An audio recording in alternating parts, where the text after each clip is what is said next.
This last week, you've been looking at consistent customer experience, and you've had the 4 videos to go through.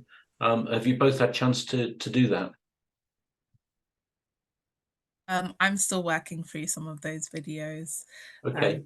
Yeah. Is that the week 4 modules? Yeah.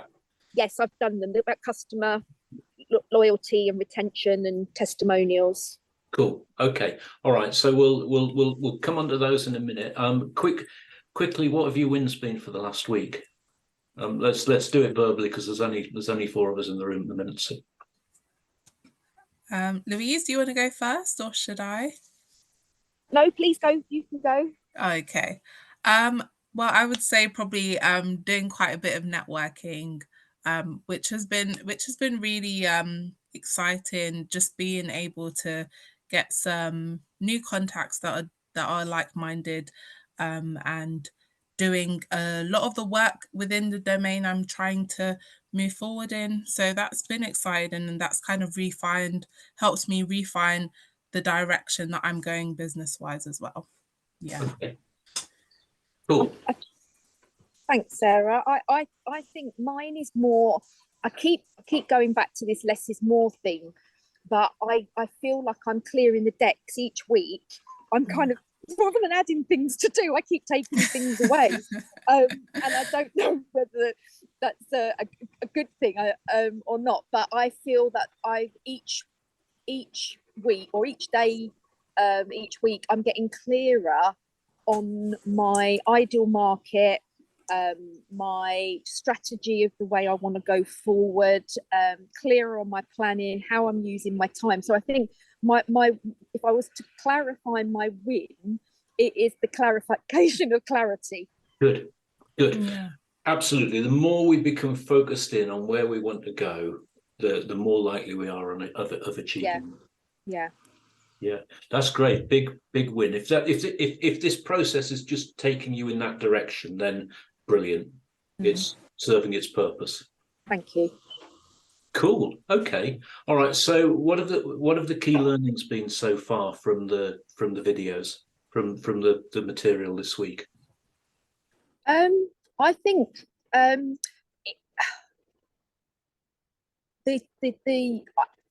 feel, because I don't want to. I can't remember who it was. I think it was James. And don't say I know.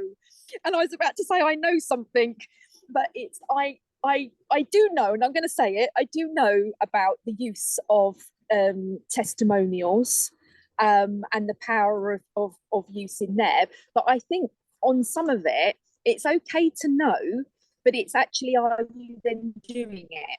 Yeah. So for me, it was like taking what you do know, and then making sure that that's built into my strategy.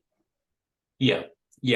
I find in anything I do, particularly if I'm going to a meeting, if it's networking, if it's to see a prospect, or even if I'm just sat at the desk trying to develop something,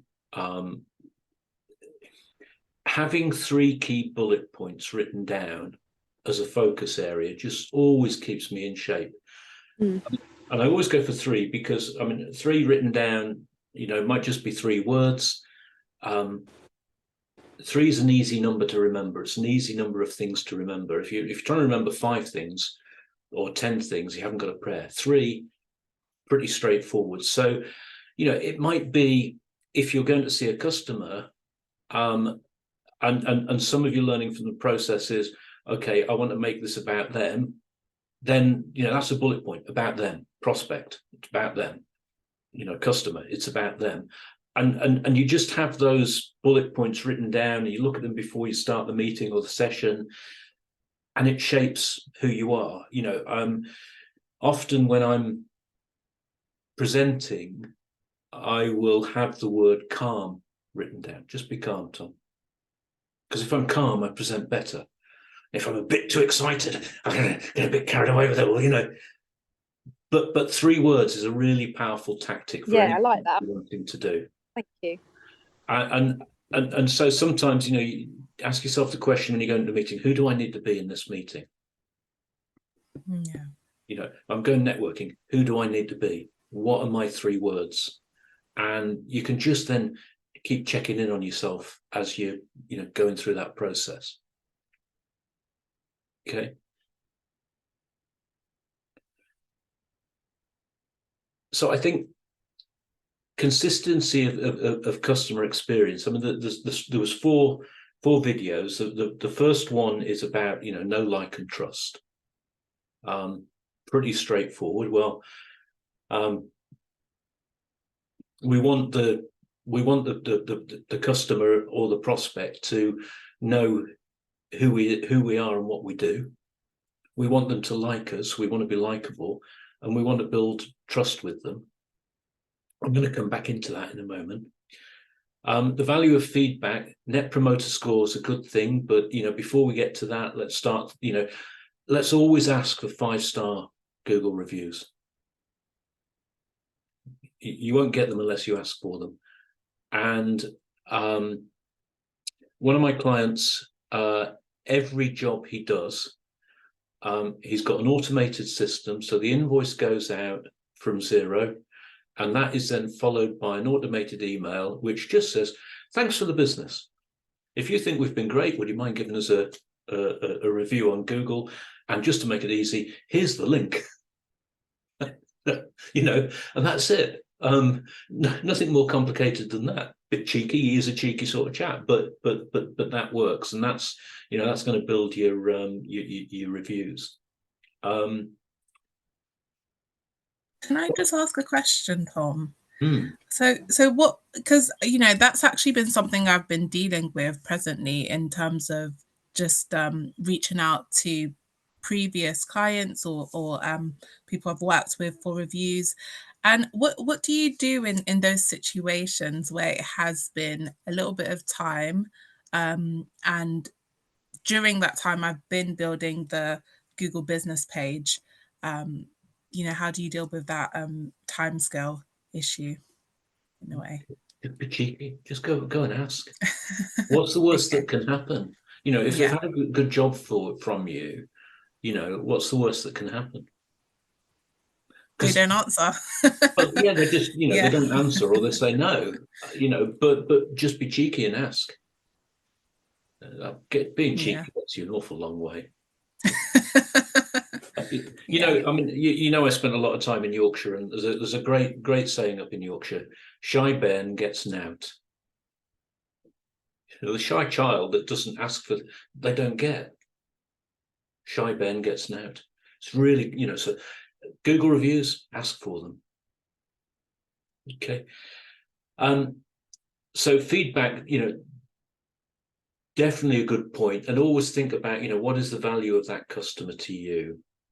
How much does it cost to get that customer, and what is the value to them, and can you get repeat business? And that's what we want. We want, ideally we want repeat business. Then I think the third video was around bottlenecks. Who did that one? Karen, can you remember? Was it Jeremy? Jeremy did that. It was Jeremy, yes. Yeah. And Jeremy was talking about flow charting processes. I think flow charting is a really good tool. Flow chart your sales process, flow chart your delivery process. Just what are the key points? Flow chart your sales process, particularly your marketing and sales, in terms of what are the key touch points. So, when I've got a lead, what do I do with it? What are my key actions? What are my immediate responses? How could I automate some of that so that I've got templates ready that I'm really happy with, so I don't have to go and reinvent the wheel every time? I might want to edit 10-20% of the letter, but I've got a standard format that I know is going to go out with everything that's relevant. Simplify that, because that will speed up your process. So if you're looking to put your KPIs in terms of, okay, I might be looking for 5 leads a week, and I might be wanting to convert at 20%. You've created your KPIs. In creating your KPIs and thinking about the process, you ask yourself the question, what can I do to improve this conversion?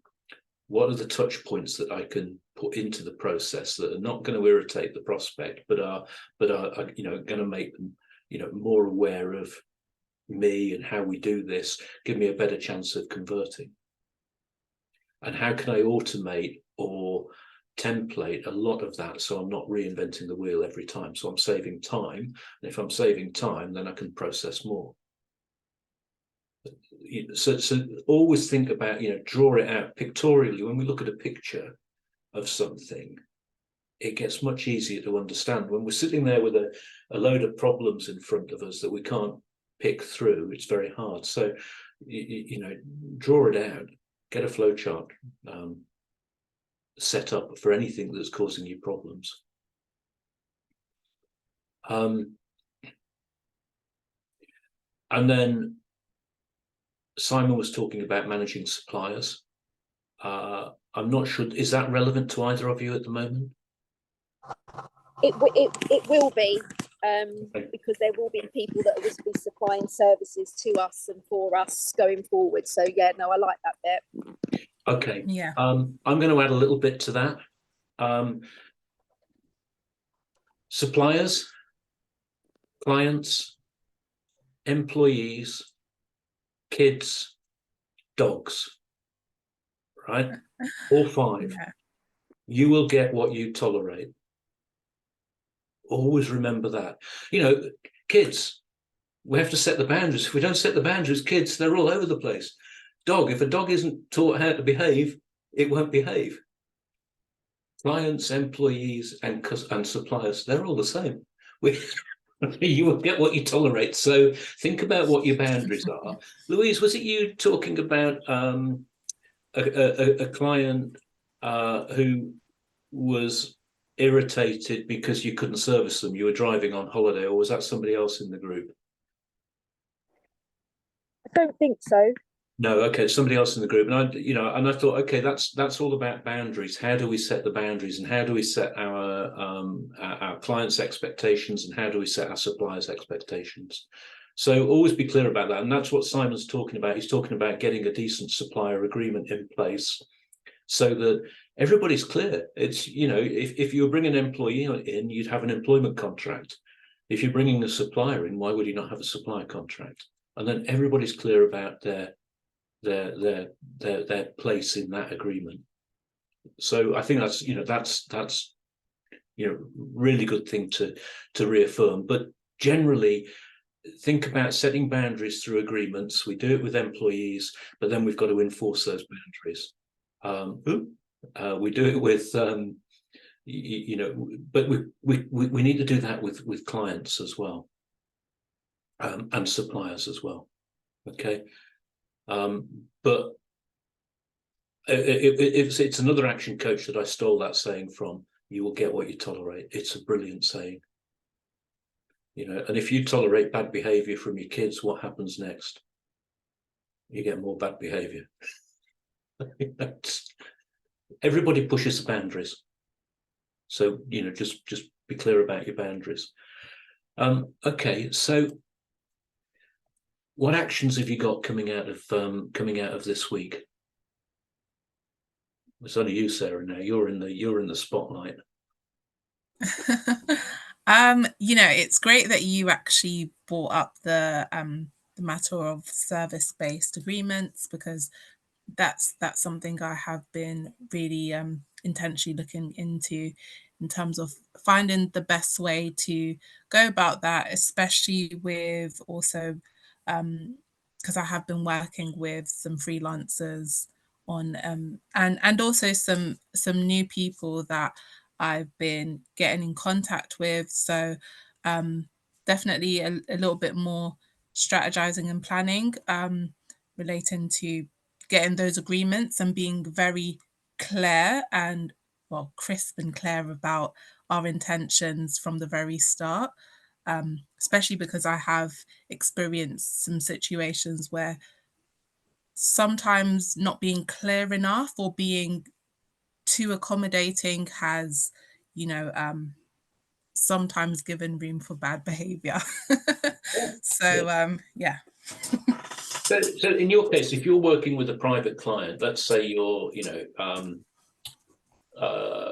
doing the design and planning for an extension. The way I would think about that is I would think about it, you might develop a formal set of T's and C's, which you'll probably pull off an online site somewhere, and then adapt. But what I would probably think about doing is I'd probably think about establishing your own standard letter, which is more human, which says, in the form of a template that you can adapt to each different client. But what it says is, okay, you are retaining us, or whatever you are retaining, have retained, or are considering retaining, whatever is appropriate, to do the initial design for your extension, and submit the plans and achieve planning permission, and if successful, then take that on to the development phase and manage the development of the project. I would then write that in a fairly plain English language as, we have agreed to do this, and we will expect payment for this at this point. Bump. You have agreed to provide A, B, C, D. So that might be all the design. We will agree to put a design to you, and we've agreed that we will do one set of revisions for you in the period, or whatever it might be, whatever you're proposing. But don't leave it open-ended. We'll come to you with our design. If you don't like it, we'll do one set of revisions. Revisions for you within the price. At that point, if they say, no, we still don't like that, we want you to change this, that, and the other, you can say, all right, okay, just remember the T's and C's here. This is, you're committing me to another 10 hours of work here, or 20 hours of work here, and there'll be an extra charge of X. You can have that conversation because you set it up. Yeah.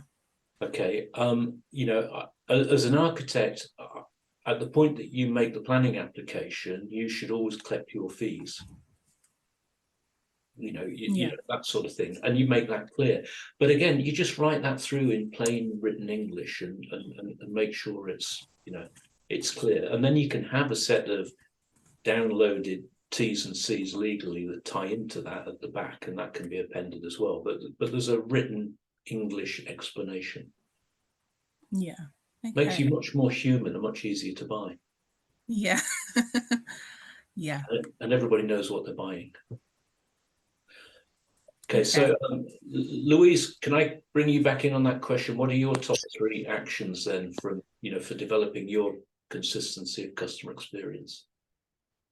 I think going back to what we were saying about asking for reviews, and to have an automated system, and maybe even follow up if you know that somebody's had a good experience, even if they haven't. Don't maybe be frightened to say, oh, did the link come through okay? I know you had a lovely time, etc. So to one for me is automate, follow up if need be.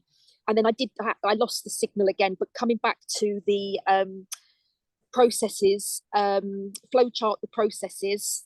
I like that, and I think that will help me with my marketing strategies. But then I think most probably a 4th one for me, if I can be sneaky, is about the agreements, is to make sure that, one, for the customer or the guest, that there are clear guidelines of what's included and what's not, but also then we're working with suppliers, have an agreement in place. So I think there's 4 there. Cool. Okay, great. Follow up, love it. Always follow up. If you're asking for something, if you're asking for a Google review, follow up 2 times, 3 times. Did you get a chance to do that review for me? Just, very personal. It's quite important. For us. We really value it. That sort of thing. And obviously, whenever you quote, follow up, follow up, follow up, follow up. Whenever you're chasing business, follow up, follow up. Yeah. I got a client who's a windows and doors man and a Yorkshireman, very shy. Phil, you need to follow up on your quotes. Do you follow up? No, never follow up. But Phil, you need to do it. No, I hate pressurizing people into sales. After about 9 months, he got a VA, and he got his VA to do the follow-ups. And I said to him, look, follow-ups are easy. First question, did you get the quote? That's a really easy one. Second question, has it got everything in it that you need to make a decision? That's a really easy one. And the third question is, okay, when do you think you might be making that decision? Just so I'm not pestering you unnecessarily. Now, if they're a high, sorry, I'm going at disc terms here, but if they're a high D, if they're a high dominant, they've probably made the decision, and they might just tell you and give you the order there and then. True. But they've got an opportunity if they need more to ask you for it. You've given them that opportunity, so that gets you further into the game. But always follow up. The learning from that experience with Phil, my windows and doors man, is when his VA started following up, 50% of his quotes were finishing up in junk boxes and not being seen. So his conversion rate went through the roof.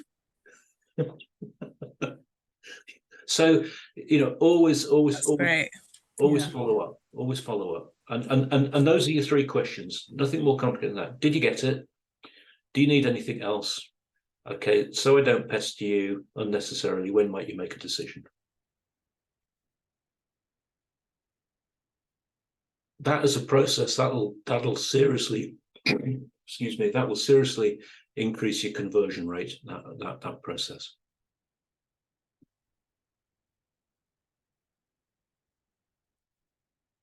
Thank you. Any further questions for today?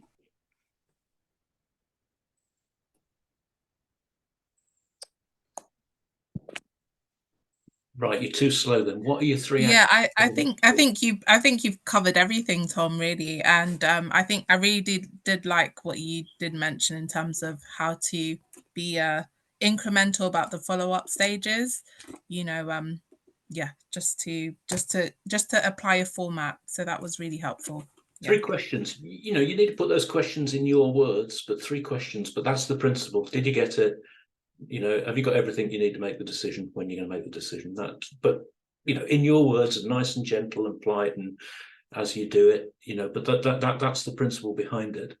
So what are your actions for the next week? What are your 3 key action points for the next week?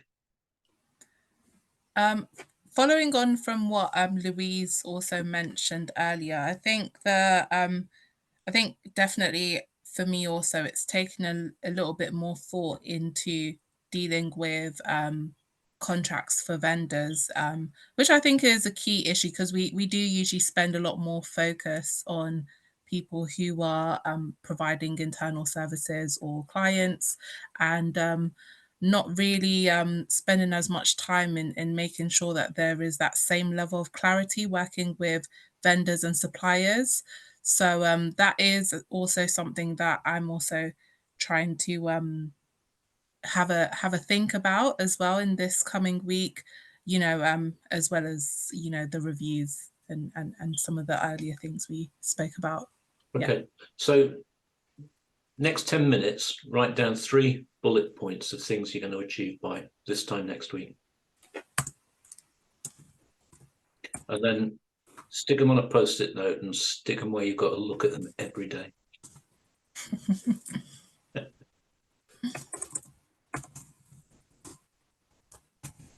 Yep, wrote that down.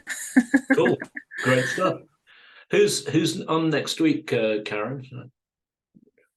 I can't remember. It's not me, is it?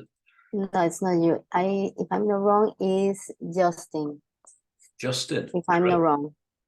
Great, brilliant. Oh, you've seen Justin on video, so have you seen Justin on video? No, I don't think you have seen Justin on video. Justin's great fun. Oh, that's great. That's great to hear. Well, thank you very much, Tom, for all your advice. I think you've given some really valuable insight in today's live session, and taken some notes. So I'm ready to get on board and get started following our live session today. Perfect. Go for it. Go smash it out. Okay. Thank See you, you, Sarah. Tom. Okay. Cheers. Thank you. Take Thank you, care. guys. Have Bye. a lovely rest of the day. See you then. Thank you, Karen. Take care.